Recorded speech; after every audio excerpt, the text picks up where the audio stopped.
All right. Oh, here we go. Yeah, So okay. Welcome everybody to the Modeling Inclusive Language webinar with Dr. Alan Mueller, the Senior Consultant at Adaptive Challenge Consulting. I'm so glad that he's here. We have some awesome things to talk about. It's going to be a great discussion. We've been working on this webinar for quite a while. And I see someone else came in.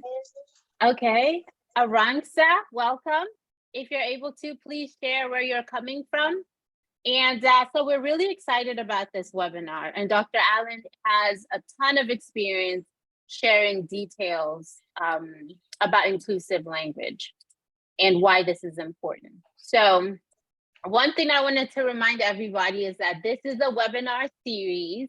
We had the first one about the creator economy, and we talked about content, and it was awesome. It was really amazing. You can get the recordings you can get the recordings. I sent the link out for the recording.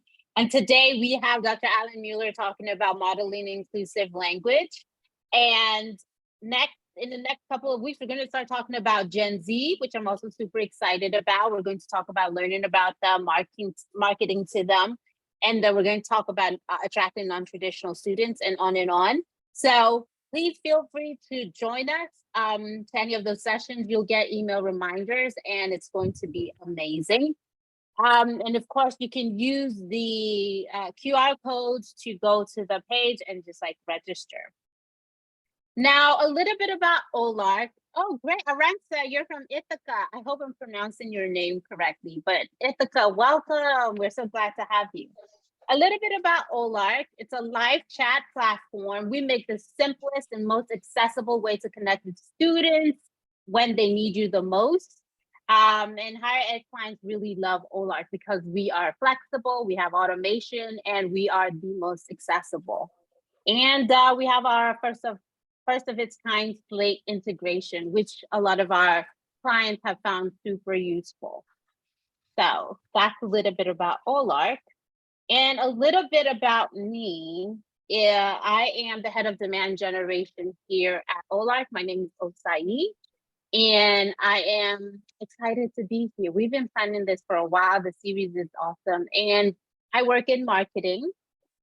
And I love higher ed, and I also work as an adjunct professor in university here. So really excited. At the end of this session, we'd appreciate you filling out the feedback survey. This is the QR code. If you're able to go there, this is the link.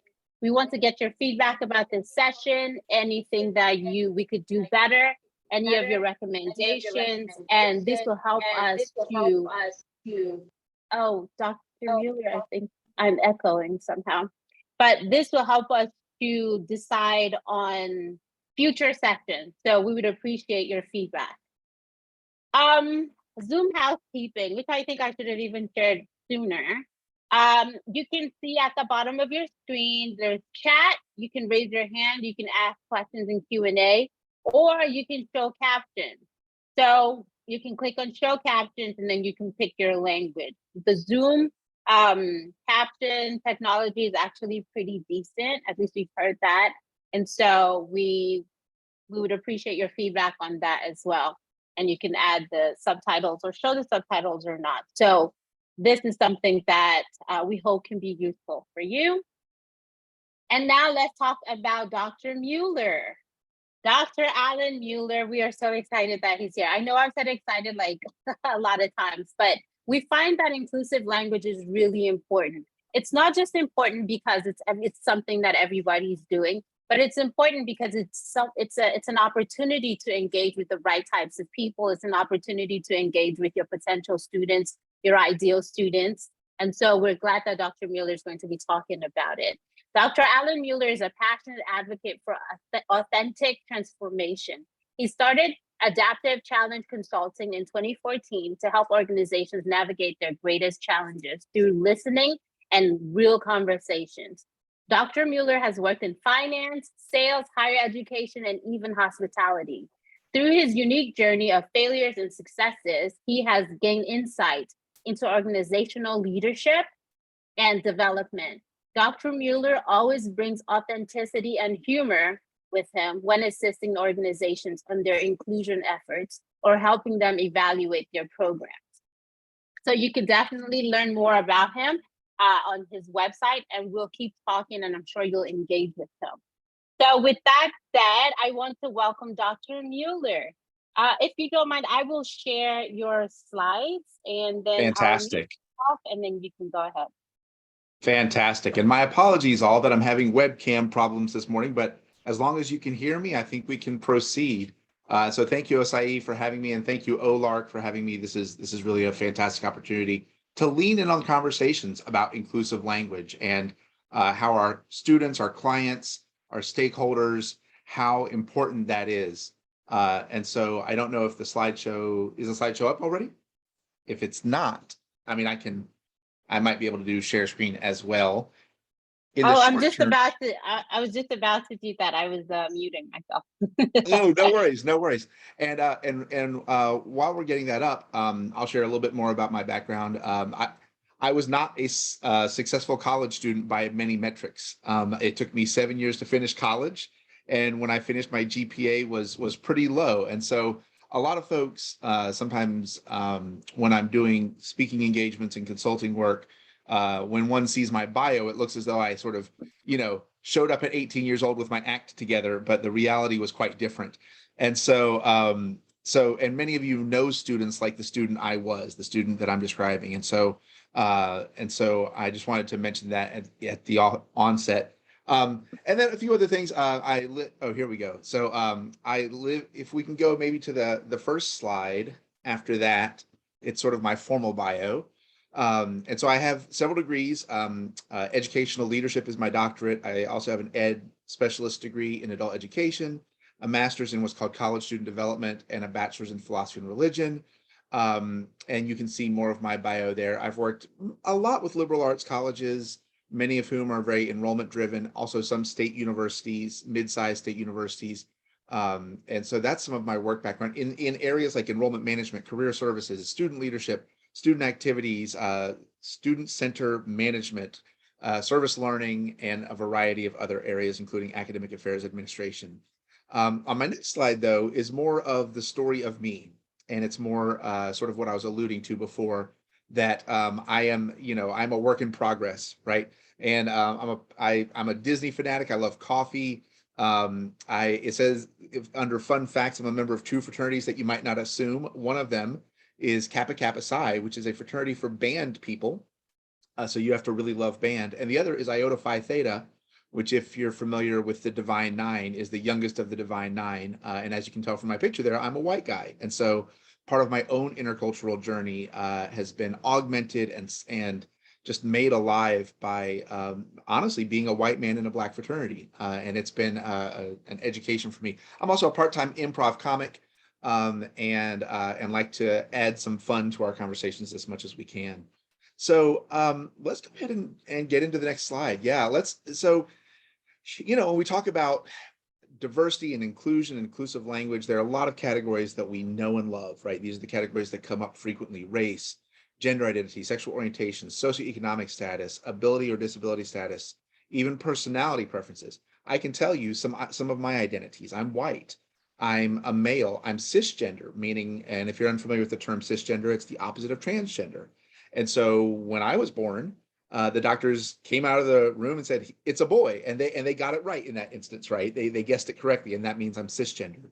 But the trans community often gets sort of misgendered early on. Sexual orientation, I'm heterosexual. I'm married, socioeconomic status. I'm middle class, distinctly middle class. In terms of ability, disability status, one of the most powerful phrases I've ever heard is temporarily able-bodied. And I've adopted using that as well, because I think that often there's a bright line drawn between able-bodied and people with disabilities, and that we can interrogate that some. So we're going to talk about these things, but also keep in mind that even though these things show up on a list, most people are carrying identities that cross all of these lines or many of these different categories. Okay, what's the next slide? What is race? So let's start with the fundamental, right? So we talk a lot about race, racism. People have heard about critical race theory, all of these different notions.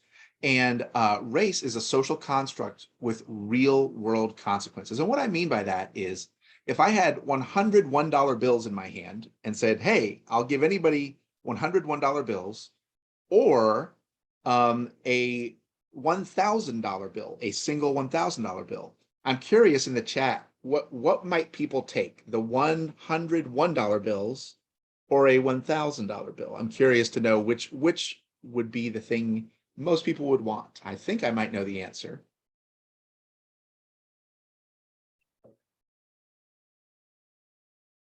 This is not a trick question. Most folks, when I ask that question, they choose the $1,000 bill.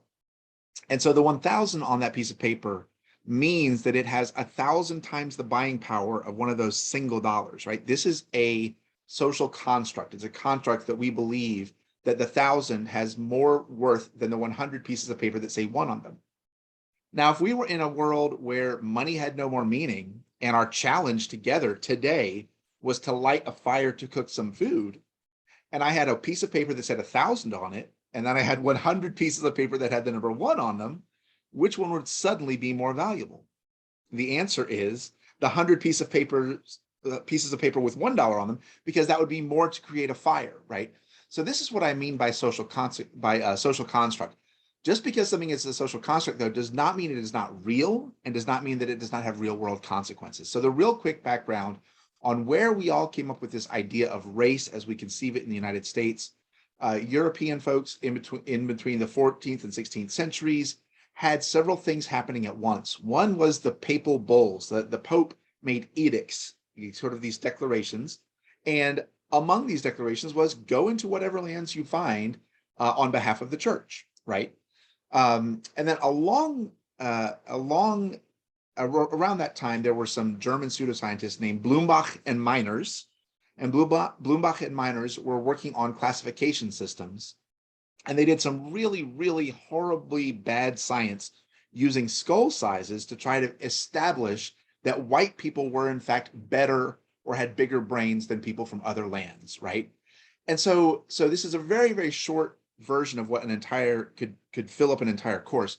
But what happened in the European consciousness around the time of both of those things coming together was this idea that people from other places outside of Europe were savages or less than human, etc. And this paved the way for worldwide colonization, and this also paved the way for slavery. And so lots of really rough things materialized from this idea of race.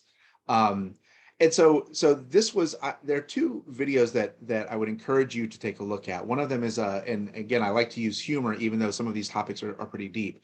Amir Rahman, some of his identities, he's Black, he's Muslim, and he's British, and he's also a comedian. And he does an amazing video on reverse racism, which the headline is deceiving, right? If you think about that, because generally speaking, people who are doing intercultural work don't believe that reverse racism is really a systemic phenomenon. And so, but he takes that little tension there and turns it on its head and makes it funny, but also gets very deep in talking about the entire system of economics, of social capital, of beauty standards, of all of these different things as it relates to the systems of racism. And then also, some of you have heard of Nicole Hannah-Jones, the 1619 Project, and so a prolific writer.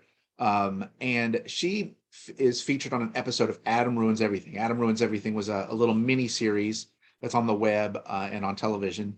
And Adam Ruins Everything explores redlining. So if you have a chance, this is really, really informative and can help you with some of the sort of core underlying challenges of racism that can help you with your language. And I hope this makes some sense.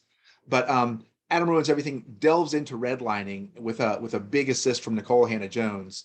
And they really, really go into how redlining, the historic practice of redlining, has helped build systemic wealth in predominantly white neighborhoods and hold back systemic wealth in predominantly Black neighborhoods. And so both this and the video by Amir Rahman give a lot of rich context while also sort of keeping the conversation light. But I just wanted to start with that because that's sort of fundamental. So let's see what's on the next slide here. Racism, okay? And so you'll notice here that racism is a system that advantages people of one race above others through political, social, economic, and educational systems. That's what racism is. Racism is not just a system, it's a set of systems that are interlocking. Now, racism is different than bigotry, right? Oftentimes, I've grown up in North Carolina, and oftentimes I hear somebody say, well, my uncle's a racist. And I'm like, well, okay, yes, I believe you, I hear you. But, and then some people will say, well, I'm not racist. And I'm like, yes, I want to believe you, I hear you. And in that instance, they're using the word racist interchangeably with the word bigot or bigotry, because it's about an attitude. And so when people talk about racism as though it's a set of individual attitudes, they're often missing the bigger structural systemic parts of what makes racism racism. In other words, I don't know how many of you on the call might have that uncle, quote unquote, who says those racist things at holiday gatherings. But if I had a magic wand, and if suddenly all of those grumpy uncles, I could wave a magic wand and all of them were over their bigotry overnight tonight, the system of racism is still in place. And I hope that you understand that on this call, because this is a system that many of your students and future and potential students are navigating, right? Some of them are not. Some of them are benefiting from the system. But bigotry is one leg on a table with 1,000 legs. And so not that we don't need to address bigotry, and I'm sure most of your campuses, like my campuses, had incident bias reporting and mechanisms like that, which is important, and that's good work, but that does not address the system. And so the system is within each of our institutions as well. And we can dig into that some. We can look at policies and practices and think about what pieces we can find. And so let's go with, like, what does this mean to your audience? And again, keep in mind that there are overt symbols and overt language, and I've seen institutions use this overt racially charged language that we ought to do better on. But then also there are norms at each of our institutions that are built on Eurocentric models, right? That are communication norms that are considered correct. So I don't know if anybody, for example, collaborates with their career services department or their alumni affairs department, and the word quote unquote professional comes up from time to time. Professional is a word that, has developed over time in professional settings, but largely what we mean by professional, what we imagine professional is shaped by Eurocentric models, right? Because for hundreds of years in this country, those who were professionals were predominantly white males, just like me, white males. And so we need to sometimes interrogate those things and go, well, is there a word that's more inclusive? I don't know if anybody's seen those LinkedIn commercials, but the LinkedIn commercials recently are fantastic, where they are challenging and kind of railing against this quote unquote conventional idea of professional, right?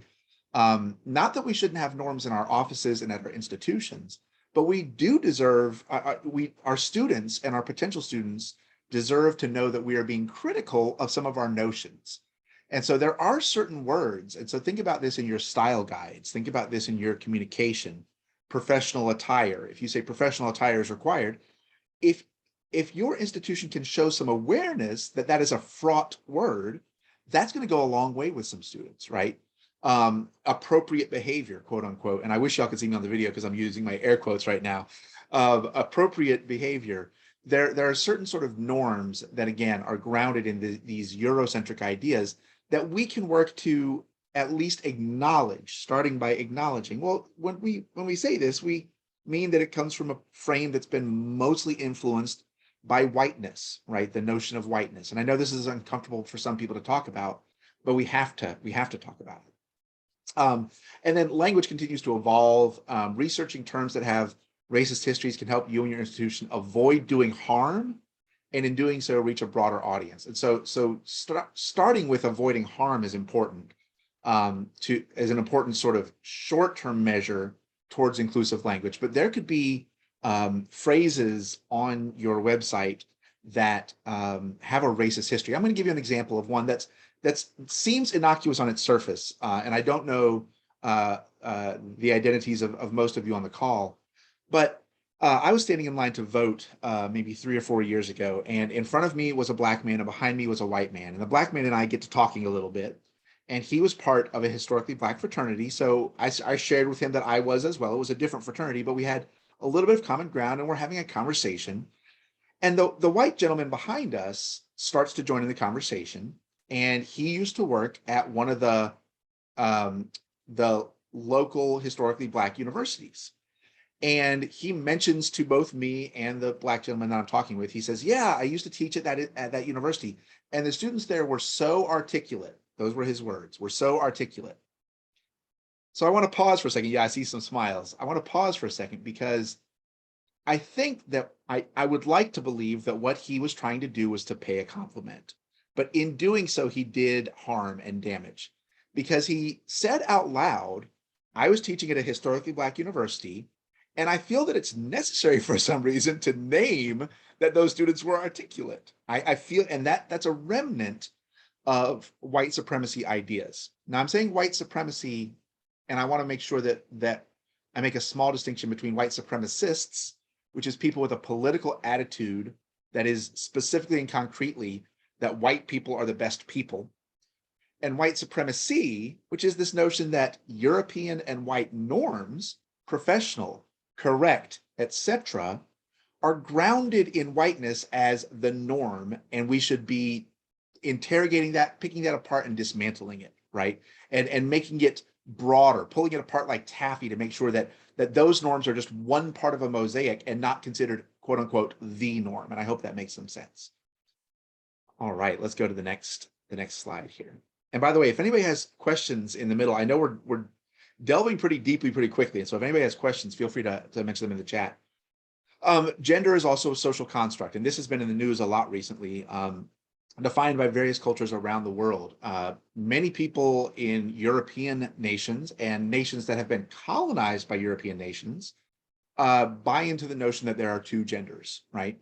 All over the world, North America, Australia, Southeastern Asia, parts of Africa, parts of South America, there are cultures that have long recognized 3, 4, 5 genders and more. And so gender is a social construct not to be confused with biological sex. And so some of you are familiar, at your universities, you have the history department, and then you have the philosophy department. You may have the geology department and the art department. And that geologist might go to a local mountain range near your university, and the geologist may use certain words to describe the phenomenon of the mountain, the depth and the complexity, etc., in the terms of geology. The artists might go to that same location and use different words and a whole different set of language to discuss the reality of those mountains, the reality of what they're experiencing. And so biology is speaking to a certain part of human experience, and sociology and psychology are speaking to gender. And so this is a crucial distinction because gender identity is something that is in each person, and that each person is in many ways the author of when it comes to their identity. Many languages use gendered language, Spanish, French, German. I'm going to give you a real quick example. My family's from Germany, and my father was a German professor. And the word for cheesecake in German is Käsekuchen, and Kuchen is a male gendered term. I have no idea why, but just in German, that's just what it is. Well, Germans are also famous for adding words together to make new words. And so the word Kuchen is cake, Käsekuchen is cheesecake, but my father made up a word. The word is Oberammergauer Festspielkäsekuchen, which of course sounds more like a sentence, but it is Oberammergauer is a region in Germany. Festspiel is the word festival because there's a famous festival. And then Käsekuchen, you already know, is cheesecake. And no matter how many words you add, the gender comes down to cake. And so it's important to acknowledge that that students sharing their gender pronouns and that faculty and staff sharing their gender pronouns is an important next part of being inclusive, right? My pronouns are he and him, right?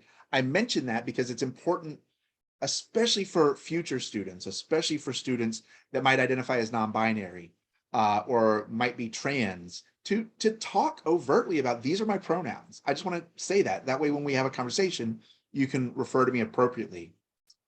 I saw a great meme on the internet last week, and the meme was it had like this kind of alert look to it. It had like a exclamation mark, and it said, hot off the presses, my friend lost their wallet, and they think that they were in downtown Atlanta when they lost it, and they can't find it. But if somebody has information, please call them, and here's the number. And I'm reading, and I'm like, oh my gosh, somebody's friend has lost their wallet.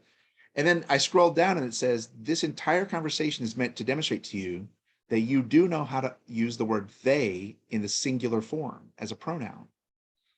Many of our non-binary students who use they get frustrated because some of the more antiquated ideas about language cast they as plural, and some people have a harder time understanding that it can be singular for those who are in our non-binary community. And so that last part I sort of explained a little bit before, which is just that sometimes biological sex does inform gender identity, sometimes. And most of those people we would call cisgender individuals, but oftentimes it doesn't. And oftentimes it's not even related. Some homework you can do is you can Google the gender unicorn. The gender unicorn is a very, very great infographic. And that infographic takes you through what's gender identity, what's gender expression. Somebody's gender identity could be one way on a spectrum of maleness to femaleness, or off the spectrum, or in between, all kinds of things. But their expression, how they show up and present in terms of sort of the norms that they're using in terms of dress, makeup, etc., could even be different than that. And so gender expression and gender identity can be different, right? But Googling the gender unicorn does the gender unicorn is a really, really great infographic to help you through that some. Yeah. Okay, we can go to the next slide. Yeah, so, and this is just echoing what I mentioned before. He, she, and they are all recognized singular pronouns. That shouldn't be terribly confusing. I do like how in the United States we have lots of different versions of you. I know in Chicago people say you guys sometimes. In the South we say y'all.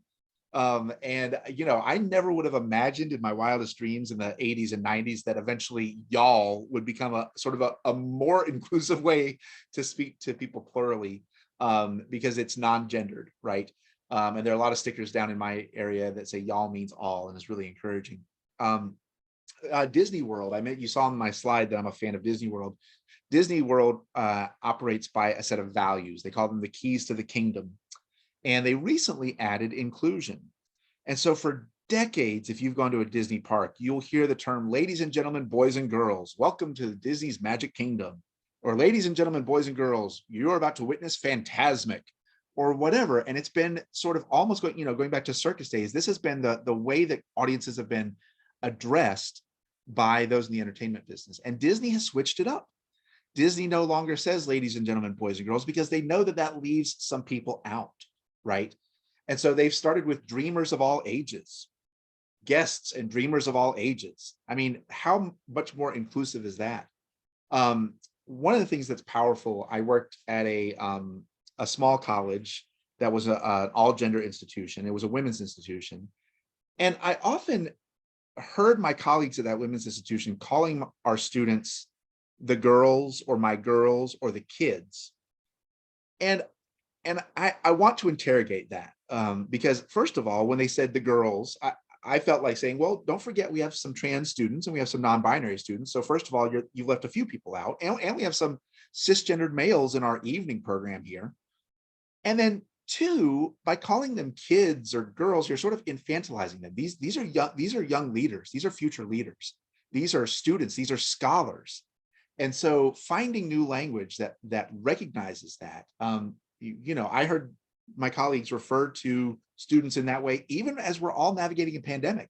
Many of my students were working 2 jobs and 3 jobs, sending money back home, navigating their own health, navigating their own emotional well-being through a pandemic. They're young adults. And I think that now I've also worked on a college campus for 20 years, and I know they don't always act like young adults. However, acknowledging that is huge. And so making sure, so you can both be degendering your language, which is valuable in one column, while also using what I would call like aspiring language, our students, our scholars, our future leaders, to really shape the future with your language as well. So there's a win-win there. Let's see what's on the next slide. And I think we might have to, well, I want to be aware of time and how quickly we'll get to.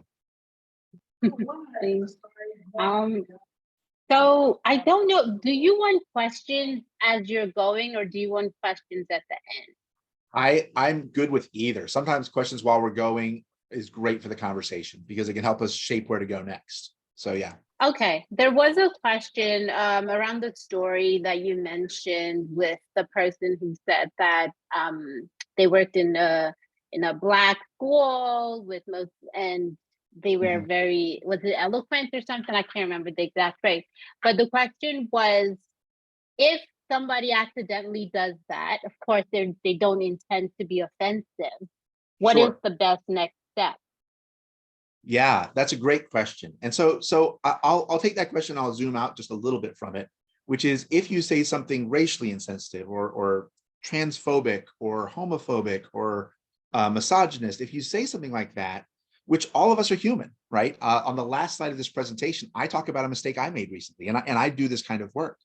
The most important thing to do is to own it, name it, apologize, and move on. And so doing this on social media, doing this in direct communication with students, even doing this, and this is the most uncomfortable part, doing this on stage in front of stakeholder groups, parents and whatnot. I taught a class, I'm a part-time professor at a university, and I taught a class recently, and I found myself that continuously saying, well, what you see here, see. And I was like, I don't know if I need to use the word see, even though every student in my class is not vision impaired. I think I can find better language. And I did that in real time with them. And I said, look, and I'm going to keep messing up because this particular part of my ableist language, I'm not really good at that yet.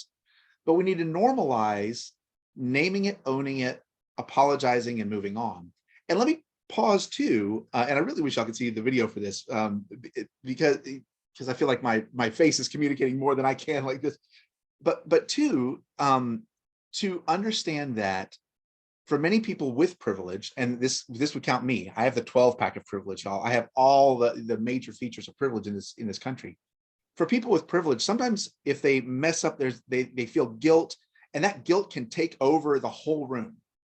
But please believe me when I say that people on the other end of each spectrum of privilege, whether it's race, whether it's gender identity, whether it's gender, whether it's sexual orientation, are very, very, very accustomed to people messing up all the time. And it's just a part of daily life that often there's just like, oh yeah, that happened, and we're going to keep moving, or we're going to acknowledge it because I'm going to look at some of my people and we're going to connect in that way. But it feels often heavier to those who are awakening to their own language mistakes than it is to that community. And because there's so much resilience among folks who are constantly dealing with this marginalization through language.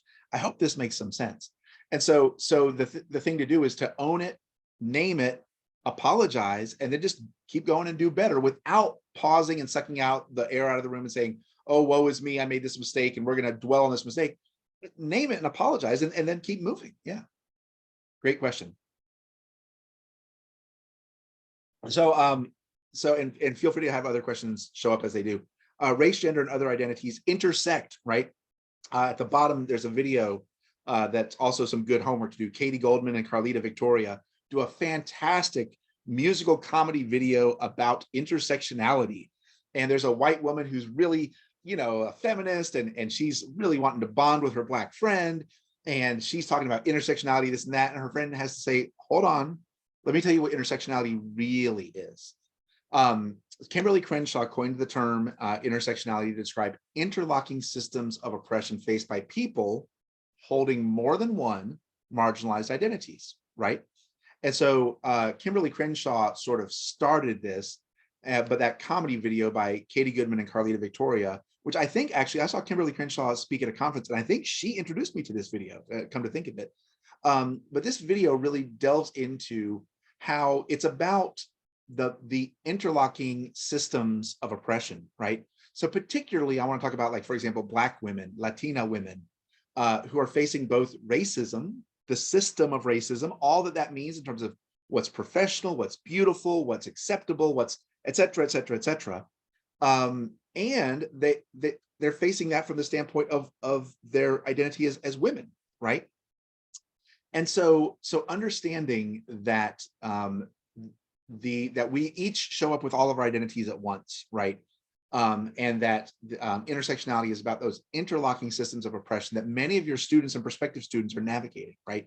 Real quick, and I want to be aware of our time. You see the terms Latino, Latina, Latinx, and Latine. Spanish is a gendered language, so Latino is male, Latina is female. 100 women would be Latinas, 100 men would be Latinos. But something interesting, if you have 99 women and 1 man, in the language, in the convention of the language, they would be referred to as Latinos. Well, some Latin American feminists and womanists were like, wait a second, that doesn't quite seem right.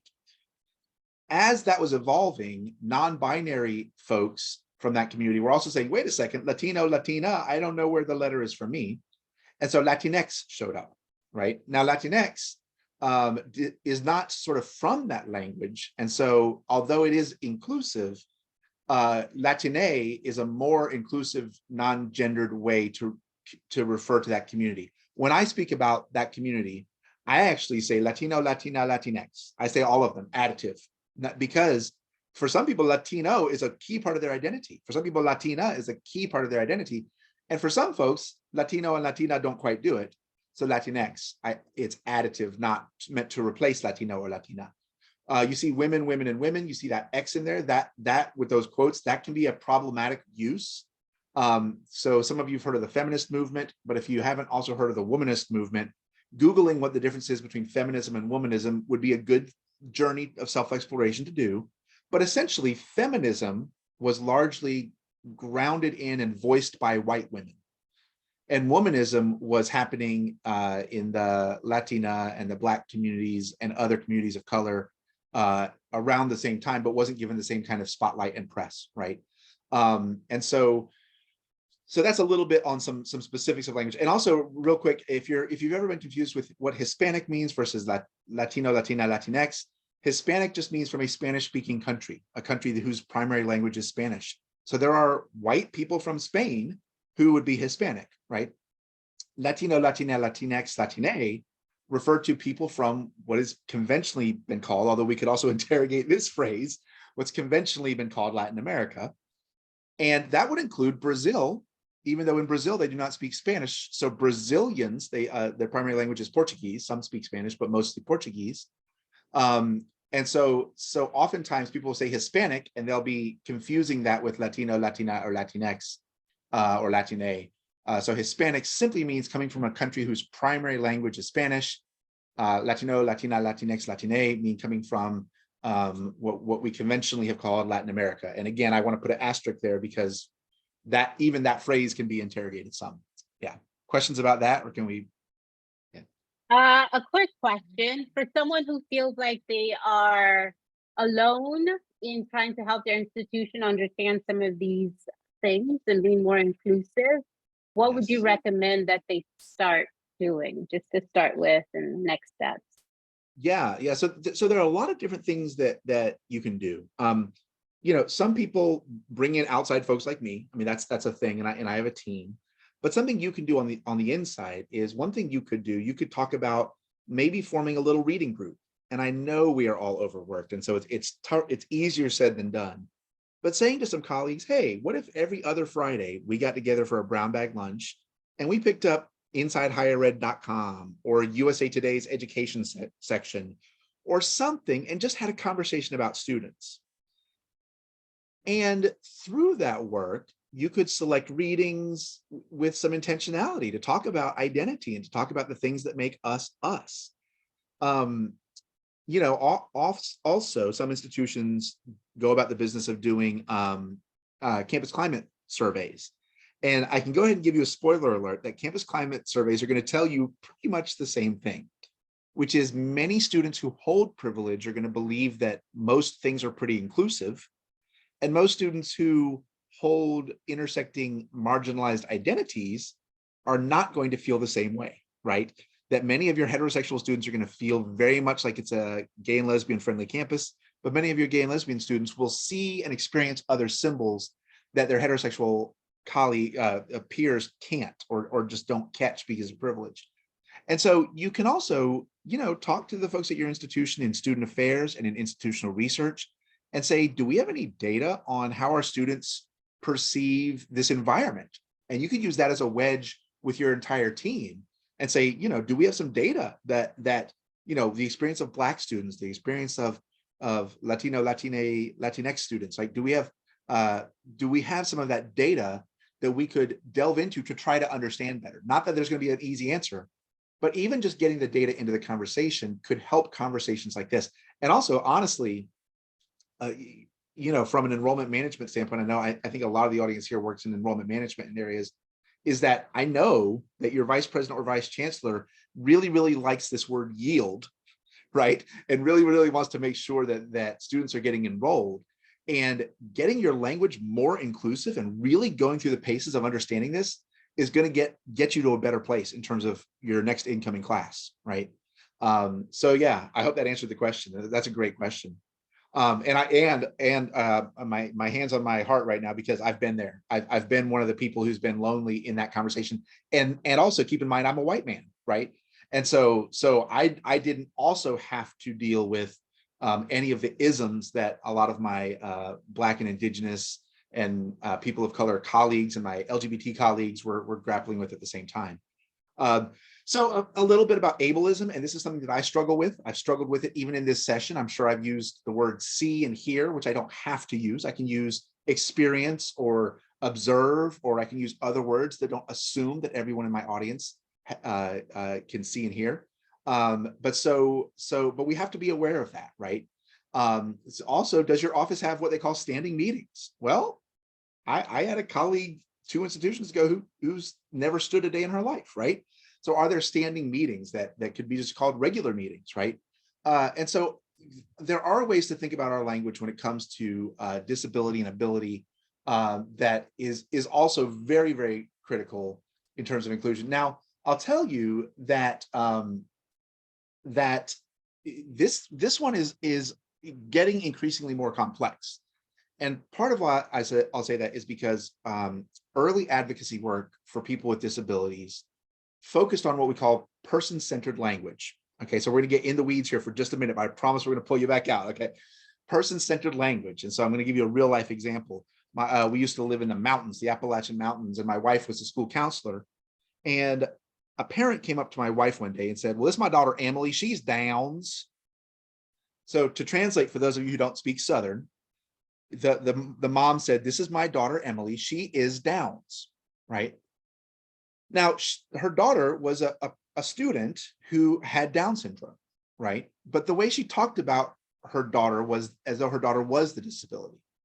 So in some disability advocacy work, the idea of person-centered language, a person with Down syndrome, a person with ADHD, that became the norm and was going the right direction. But now it's gotten even more complex. So there was a survey done of autistic people and people with autism. And notice my language. I'm saying autistic people and people with autism. I'm saying both of these things. There was a survey done of that community to ask, what do you prefer to be referred to? People with autism or autistic people?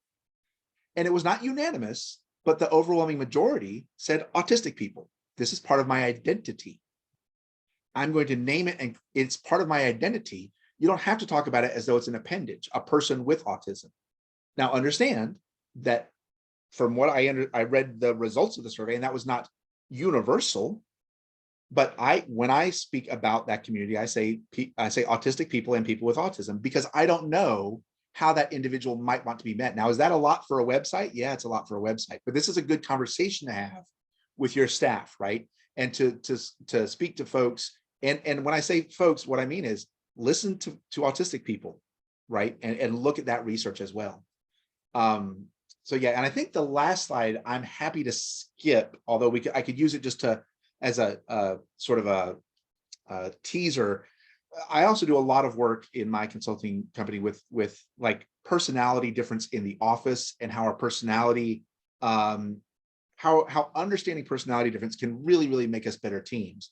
Also, when I do this work, I do not shy away from the isms, the racism, and transphobia and homophobia and the other isms that are built in. And so, but I don't want to spend a lot of time on that right now. But understand, if you do want a deeper dive, you could look at Carl Jung's work, especially around what they call sensing and intuition.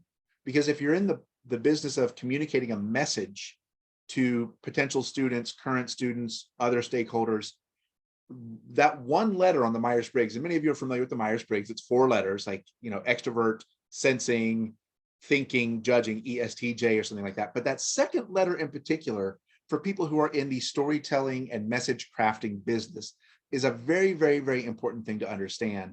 And again, my group does work with this, but also you could read up on Jung's work around sensing and intuition, because all of the audience with whom you are hoping to communicate has one of those preferences and is looking for something different in your messaging. And so crafting messaging that really captures both of those audiences is critical. Trust me when I say, at your college or university, or if you're at a private school, the folks in your sciences and math departments, they want the audience that resonates with these sensing messages.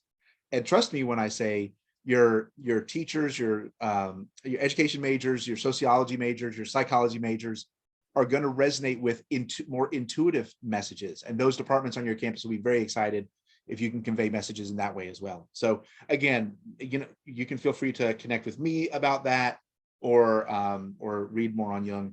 And so at the top of this, I want to pause for a second. And I just want to say that several weeks ago, I did a workshop for a large university. It was online. The university is a brick and mortar university, but the workshop was online in Texas. And I used an incorrect phrase. And I'll even tell you, just for all of our edification, I said gender non-binary. And so that's the proper term, is just non-binary, without having to specify that it's about gender. And it was the end of the presentation. I knew that on one level, but I messed up, right? And so when I messed up, a person who was on the workshop graciously wrote to me, and I said, you know what, you're 100% right. I knew that, and I can do better, and I should have been better. Thank you for your work, right? And so this sort of brings me full circle in a sense, because part of the reason I do this work is because even though my identities are privileged identities, all of my career, and I don't know if some of you have experienced this as well, all of my career, I've seen Black people called on to teach about what racism is to white people. And that's, you can't see me smiling right now, but it's I have to laugh or I'm going to cry, because white people are the inventors of these systems, right? So many times I've seen transgender folks have to explain transphobia to cisgendered folks. The gay and lesbian community have to explain homophobia to the heterosexual community. And it's really past time that white people talk to white people about racism, and heterosexual people talk to heterosexual people about homophobia, and males talk to males about misogyny and sexism, and etc. So those conversations, that's why I do what I do, is because my people, quote unquote, have invented most of these systems and benefit 100% from these systems. And so we need to be active in the disinventing of the systems. So I'll pause now for questions. I know we've had a few good questions as we've gone, but.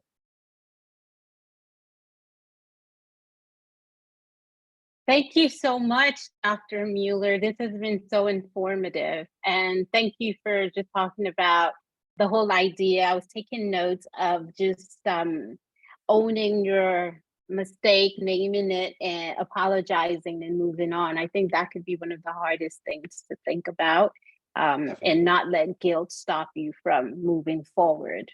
And with that said, I know you talked a little bit about how this helps with connecting with potential students and things like that. Are there any other thoughts there with like sending out emails? I know that we communicate a lot with emails. In those kinds of situations where there is someone generously and bravely sends you some kind of correction, how do you also address that without making the institution look bad? Yeah. And so the question, that's a great question. And the without making the institution look bad is a complicated thing, because we all want to get it right, and we're all human, right? And so simply saying in the email, um, hey, thank you for sharing that with me. In a sense, that person has done some labor, some uncompensated labor to help to do like a mini DEI workshop for you as an individual, right? So thank them in that way. And then I think one thing that could be valuable, because to me, I hope our institutions at some point get to the point where they're less worried about looking bad and more concerned with not being learning organizations, right? And so one of the things I would do is I would say, thank you for that. I'm sorry that was harmful, and we'll do better. And by the way, I'm going to bring this up in my next staff meeting, because I don't know that everyone else that I work with is this familiar, and they may be making the same mistake, and I'm going to carry this knowledge forward. So thank you again, right? And so then to follow through on that, right? And so I hope that organizations, particularly as we all navigate this together, because if we were on the clock, about 90 years, predominantly it was white men in college, and that was it, predominantly, right? And so acknowledging it that way, and then also saying, I'm gonna carry your knowledge forward. So much of what I know today, I have to just thank many different Black elders that took more time than I deserved, LGBT and queer elders who gave me more time than I deserved, and then also Black LGBT elders and Latina LGBT elders, right? And I want to name them as well, for taking some time with me, and what I owe them for that knowledge is to keep carrying the knowledge forward, right? Another quick question was, for people who are creating these campaigns, whether it's text messaging or emails or whatever, what would you recommend as the first step for them? As far as you're creating this campaign, you want to make sure your language is inclusive. Do they just draft something? Is there a tool that they can use? Yeah, that's a great question. And so, I mean, I think that one of the things is, I hope that some of your staff has various perspectives, that you might have people with different identities on your staff who could each peruse your email, right?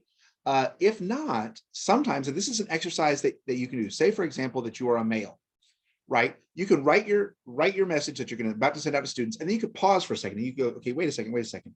If I didn't identify as male, right? I'm going to try, and it's not going to be perfect, it's not going to work perfectly, but I'm going to try to read this from the lens of how a woman might read this, right? I'm going to try to pretend I'm going to play a role of a different audience. And this is imperfect, and and no one's ever going to get it. Trust me when I say, from personal experience, you're never going to get it. But the trying makes each draft, each semester better, right? And so passing it by colleagues who share identities you don't share is one idea. Trying to sort of go through and go, okay, wait a second. If I were in a wheelchair and I read this, what words might pop to me, right?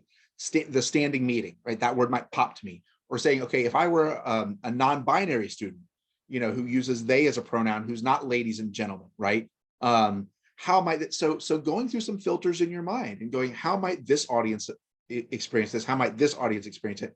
And go through that process. And the going through of that process gets better and easier over time, and then eventually really, really integrates into your communication. And if you do this as a team, you can make a big difference. Also, I'll go ahead and go on the record, put your pronouns in your email. And in the university I'm working for currently, at the bottom of my pronouns, there's even a link. It says why pronouns matter. And people can click that, and the university has a little link about the importance of sharing our pronouns. So that's a great question. I hope I did somewhat of an answer. And I see another question in the chat. Yes. What are some of the most important concepts people should research to get up to speed about ableism in language and presentation style? Yeah, and that's a great question. And it's tough. It's tough. I mean, I have friends who've gone and gotten master's degrees in special education and doctorates in special education. And so they're spending years studying the myriad diversities within the disabled and differently abled communities.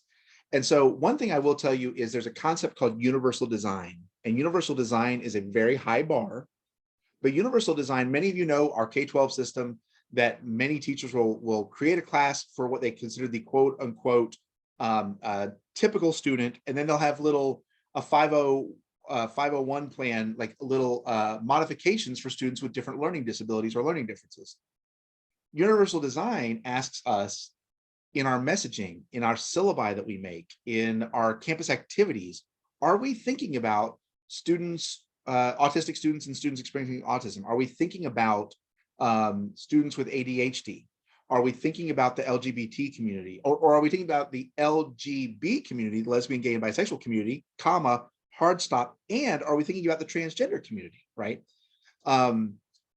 So universal design is the notion that we are starting from a standpoint, not from a standpoint, see what I just did there? We are starting from a place of wanting to reach all learners, and it's, like I said, it's a high bar, y'all. It's a high bar. So I'm not going to pretend that that's easy, but researching universal design is one key thing.